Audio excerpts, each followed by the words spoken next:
Tila niyayakap na ni Marian Rivera ang isang bagong style era habang papalapit siya sa kanyang nalalapit na birthday celebration.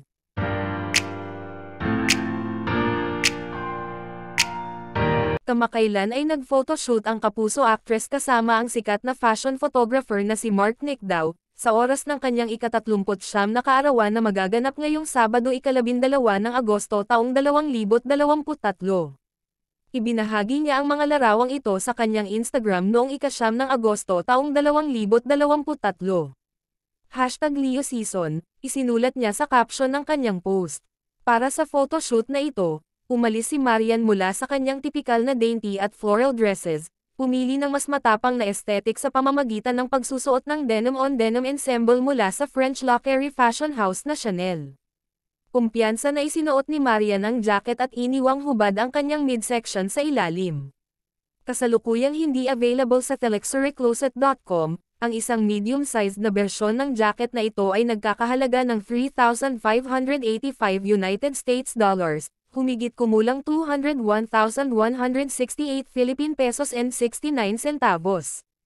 Samantala, ibinebenta muli ang printed denim jeans sa VesterCollective.com sa halagang $3,495 United States dollars, na humigit kumulang 196,139 Philippine pesos and 40 centavos.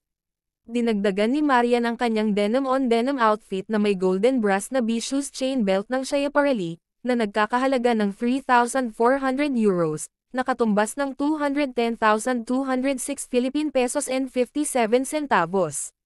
Ang OOTD ni Marian ay pinataas ng kapansin-pansing haute couture heels na pinalamutian ng mga detalye ng gold toe.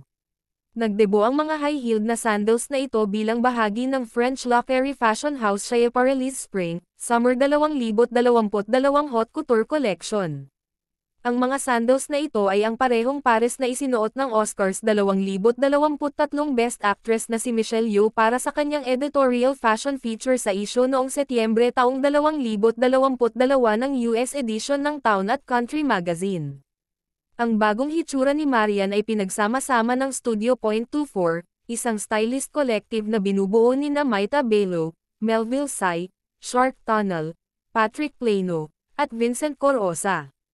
Samantala, ang kanyang bagong estilo ay kinumplito ng isang banayad na makeup look mula kay Juan Sart at mga nakamamanghang kulot ng hairstylist na si Nanti Alingasa.